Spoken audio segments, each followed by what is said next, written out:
BodyBags, where horror lies. Hey, I'm Sam. I'm your thirsty guy for BodyBags. This week, I am doing Return to the Theater of Terror. It came out last year. And honestly, alright, before I talk about the movie, I am growing quite sick. You can hear it. You could probably see it. And before you know it, I'm gonna be lying on that bed, crying, wishing it would end. But I digress. I really like this movie. It's very cheesy at times, but how the movie plays itself out and such, it was really nice. I mean, I don't know what else I can really say, honestly. Here's the rundown. There's these two young boys, and they're shooting some monster movies. And they want to go into the abandoned theater and maybe try to film some stuff in there or whatever, right? They end up splitting up, and we follow Blondie. There's two of them, right? Blondie and dark hair. We follow Blondie. He's the kid that we follow the entire movie. You see dark-haired. You see the dark-headed kid at the end of the movie. But anyway, we follow Blondie, and he meets this guy. Now, I'm gonna be honest, I forget his name. He does introduce himself to him, but I don't remember the name, honestly. It was like, I don't know. I like to think of him like the caretaker, but I don't remember his name. Fact is, he's the guy that takes care of the theater. And he's kind of all about how, like, the movie theater is not what it used to be, and people nowadays don't understand, don't kind of respect theaters. And so he's like, he gets the kid to go watch some movies on the silver screen. And it's an anthology. You watch with the kid, basically, 4 horror stories. Some of them not really horror. 2 of them are very sci-fi, and the other 2 are more horror related. It had some funny moments. It had some cheesy moments. And it had some what the moments, right? When it is all said and done, I really did enjoy this movie. And I thought it was weird because I was going through TUBI looking for the classics, right? And I saw this movie, it came out about a year ago, and it's roughly 2.5 hours. And I was like, what? I must check this out. And I was not disappointed. I got what I came for. A solid horror movie. And it's just, I don't know what else to say. I'm not going to lie. A lot of newer movies, when you go and watch them, they're just really poor shadows of what used to be. For example, there's movies like Don't F in the Woods, or I don't know. There's movies, and they kind of represent older movies that are very similar, except those older movies were 10 times better because original had a special tone and feeling with it, when these two, not original, and just trash. So this movie was creep showing in, right? I'm gonna tell you what, I'm not gonna just tell you the 4 stories, but I'm gonna give you a little synopsis of the 4 stories. I say 4 stories. The 4 movies that the kid watches. The first one, this scientist is trying to figure out how to time travel, except he figures out that you could astral project yourself into the future, in which the 2 times they experimented, 2 different people, but it was like 5 minutes into the future, the events that they found end up happening, which is very interesting. And then the second time they do it, it's very interesting. Kind of makes you wonder if, like, things are meant to be, or, you know, something like that, or if you could change your fate. Very interesting kind of, you know, take on that. The second one, I don't think I'm pretty sure it was 4. Give me a moment. I'm very confident it was 4. Was that one?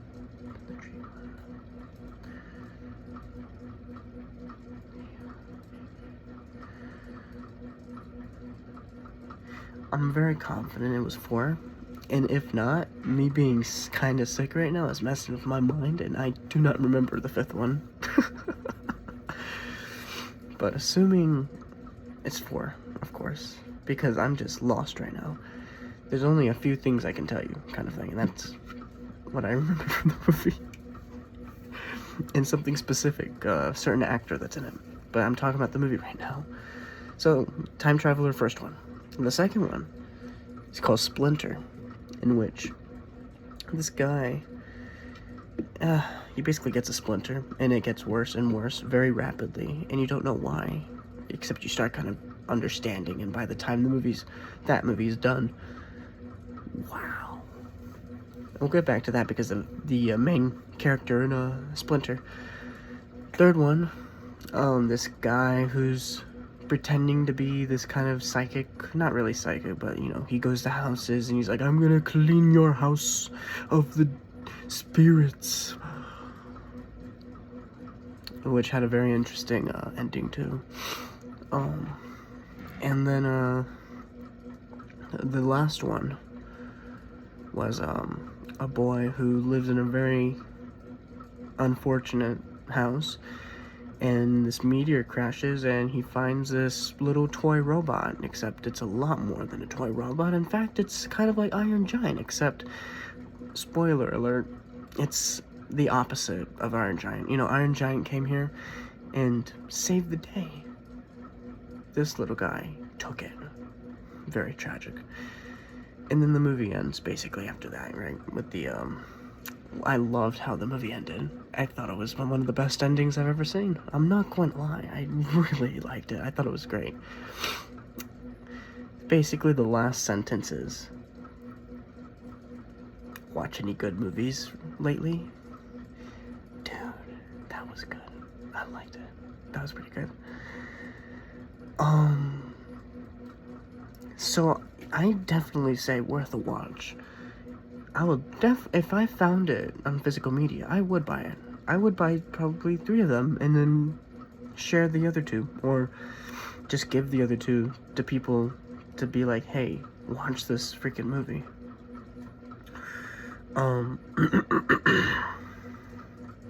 It's on TUBI, my favorite place ever.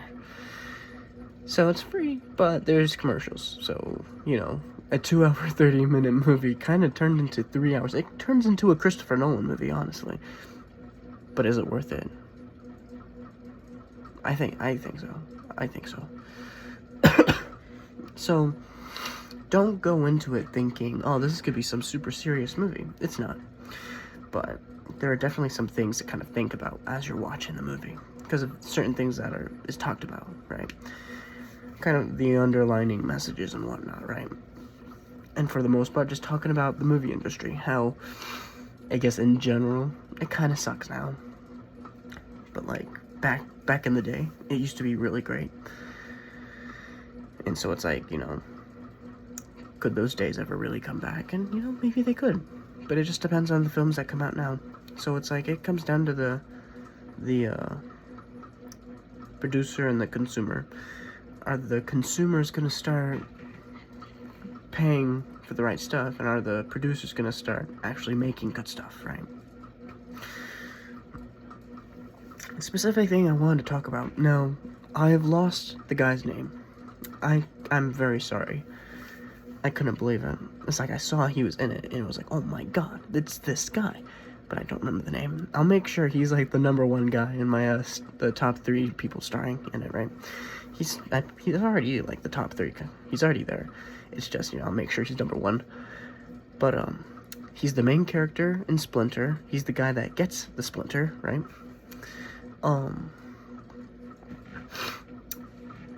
I saw him and I thought, this guy, he looks very familiar. I do not know why. He just does. Let me check his IMDb. Oh my god, he was in House of the Wolfman, the 2008 movie. Dude, deep down in my heart, House of the Wolfman is one of my all-time favorite movies. But then again, it's a long story about House of the Wolfman. Maybe something I'll tell some other time. But I have a special place for it in my heart. And when I found out that this guy was the same guy from House of the Wolfman, I couldn't believe it. It made me love it so much more. The movie that I'm reviewing right now. I suppose some of the last things that I'm going to go talk about now is probably something along the lines of, this was quite the group effort of a movie, because I think there was like 3 or 4 companies that helped in it. I'm not really sure how much they all contributed to each other, but you know, the opening kind of whatever to the movie, right?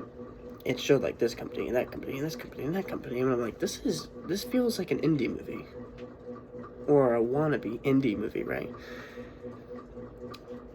And I'm not really sure about the context because there's no Wikipedia page, and the only way you could really know a lot about the movie is if you have like IMDb Pro, and I don't have that. Unless you like dig, but I'm too sick to dig right now. I'm gonna be completely straightforward with you. But this was quite the group effort project, and I think it turned out great.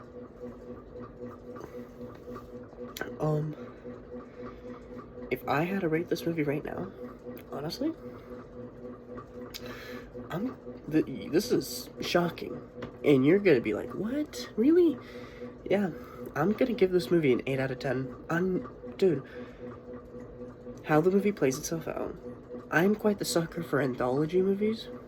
I really liked how this went about, and I like the underlying themes about how the movie industry is, about movie theaters in general, about, it seemed like in each movie, they dealt with trust one way or another, and I thought that was interesting, because, you know, I love The Thing.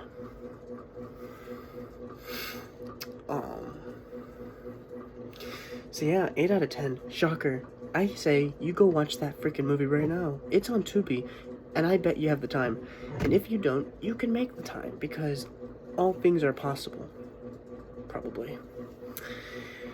But hey, I'm Sam. I'm your thirsty guy for BodyBags. I did Return to the Theater of Terror. It came out last year. And I gave it an 8 out of 10. Shocker. One of my favorite newer movies that's not even like a big movie.